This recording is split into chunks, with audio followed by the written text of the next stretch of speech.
2 metre അതായത് VHF Yagi ആൻറ്റിനയുടെ നിർമ്മാണവും അതിനാവശ്യമായ മെറ്റീരിയലും അതിൻ്റെ അളവും ഈ വീഡിയോയിൽ മനസ്സിലാക്കാം. ഫിനിഷായ ഒരു ആൻറ്റിന ഇത്തരത്തിലുണ്ടാകും. നമുക്ക് അതിൻ്റെ ഓരോ എലമെൻറ്റ്സ് ഒന്ന് പരിശോധിക്കാം. ഒന്നാമത്തെ ഡയറക്ടർ, രണ്ടാമത്തെ മറ്റൊരു ഡയറക്ടർ, മൂന്നാമത്തെ ഡ്രിവൺ എലമെൻ്റ് ആണ്, അതിലായിരിക്കും ഗാമ ഘടിപ്പിച്ചിരിക്കുന്നത്. നാലാമത്തത് റിഫ്ലക്ടറാണ്. അങ്ങനെ 4 എലമെൻ്റ് ഉള്ളൊരു യാഗി ആൻറ്റിനയുടെ നിർമ്മാണവും അതിൻ്റെ വിശേഷവും നമുക്ക് നോക്കാം. അലൂമിനിയം മെറ്റീരിയലാണ് ആൻറ്റിന നിർമ്മാണത്തിനായി ഉപയോഗിക്കുന്നത്. 10 mm അലൂമിനിയം ട്യൂബും 1 സ്ക്വയറിൻ്റെ അലൂമിനിയം ബൂമുമാണ് നമ്മൾ മെയിനായിട്ട് ഉപയോഗിക്കുന്നത്. ഒരു ഭാഗം ക്ലിയറാക്കി വയ്ക്കുക, മറുഭാഗം നോക്കുമ്പോൾ ഏറ്റവും ചെറുതെന്ന് വലുതിലേക്ക് നമുക്ക് എലമെൻറ്റുകളെ കാണാൻ സാധിക്കും. ഒന്നാമത്തെ എലമെൻറ്റിൻ്റെ അളവ് നമുക്കൊന്ന് പരിശോധിക്കാം. അതായത് ഡയറക്ടറാണ്. രണ്ടാമത്തെ ഡയറക്ടറാണ് 91.8 സെൻറ്റിമീറ്റർ. മറ്റൊന്ന് മൂന്നാമത്തെ driven element 98.9 centimetre. Reflector 103.7 centimetre. അടുത്തത് ബൂമാണ്. ബൂമിൻ്റെ നീളം 42 ഇഞ്ച് ആണ് ഇതിന് വരേണ്ടത്. ഓരോ എലിമെൻറ്റും തമ്മിലുള്ള ഡിഫറൻസ് 31.4 സെൻറ്റിമീറ്റർ അകലം പാലിച്ച് ചെയ്യണം. അതുപോലെ പ്രധാനപ്പെട്ട ഒന്നാണ് ഗാമ മാച്ച്. ഗാമ മാച്ചിനായി ഇവിടെ നമുക്ക് എന്തൊക്കെ വേണമെന്ന് പരിശോധിക്കാം. ഒരു കണക്ടർ ആവശ്യമുണ്ട്. അത് SO239 ആണ് ആ കണക്ടർ. അതിനോടൊപ്പം തന്നെ നമുക്കൊരു 10 mm അലുമിനിയം പൈപ്പും ഒരു അലുമിനിയം സ്ട്രാപ്പ്, അത് 3 മുതൽ 5 സെൻറ്റിമീറ്റർ വരെ ആകാം. അതൊരു ക്രിട്ടിക്കലല്ല.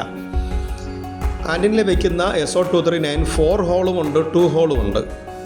ഏറ്റവും 1 സ്ക്വയർ പൈപ്പിലാകുമ്പോൾ 2 ഹോളായിരിക്കും ഏറ്റവും ബെറ്റർ.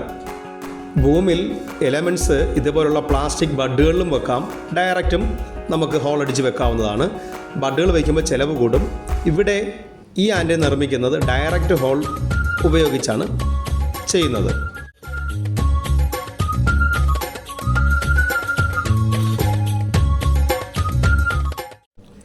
നമ്മൾ നേരത്തെ റെഡിയാക്കി വെച്ച ഫസ്റ്റ് ഡയറക്ടർ അത് ഹോൾ വഴി കണക്ട് ചെയ്യുന്നു.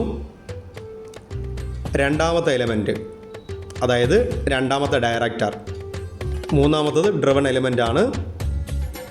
ഇവിടെയാണ് നമുക്ക് ഗാമ മേച്ചും വരുന്നത്. നാലാമത് ഫിറ്റ് ചെയ്യുന്നത് റിഫ്ലക്ടറാണ്. ഗാമ മേച്ച് ഡ്രിവൺ എലമെൻ്റ് ഇവിടെയാണ് വരുന്നത്. അതിൻ്റെ നീളം 28 സെൻറ്റിമീറ്റർ ആണ്. 10 mm അലുമിനിയം പൈപ്പും വേണം. നേരത്തെ പറഞ്ഞതുപോലെ SO239 കണക്ടറും വേണം. ഗാമ മേച്ചിൻ്റെ ഈ ഭാഗം വളരെ പ്രധാനപ്പെട്ടവയാണ്.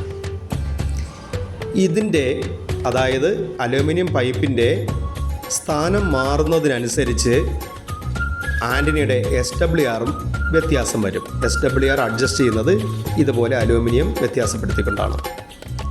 ഇതിനെ ഉറപ്പിച്ച് നിർത്താനായി ഡ്രിവൺ എലമെൻറ്റിൽ ഈ അലൂമിനിയം സ്ട്രാപ്പ് കൂടി ഘടിപ്പിക്കേണ്ടതുണ്ട്.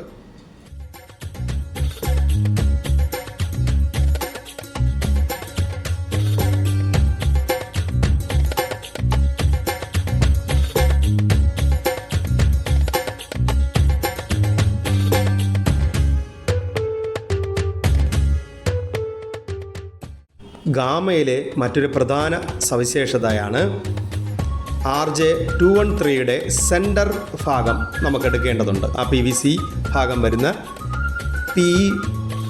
ഒരു ഇൻസുലേഷനാണ് അത് വരുന്നതും. അതിൻ്റെ അളവും 28 സെൻറ്റിമീറ്റർ ആണ്.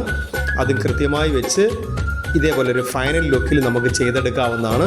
ഇനി നമുക്കത് SWR ചെക്ക് ചെയ്ത് ആൻറ്റിന നമുക്ക് എയറിൽ എത്തിക്കാം. അതായത് സെറ്റുമായിട്ട് കണക്ട് ചെയ്ത് നമുക്ക് ട്രാൻസ്മിറ്റ് ചെയ്യാൻ പാകത്തിനായി കഴിഞ്ഞു. പ്രത്യേകം ശ്രദ്ധിക്കേണ്ടത് അളവുകൾ വീഴ്ച വരുത്തരുത്.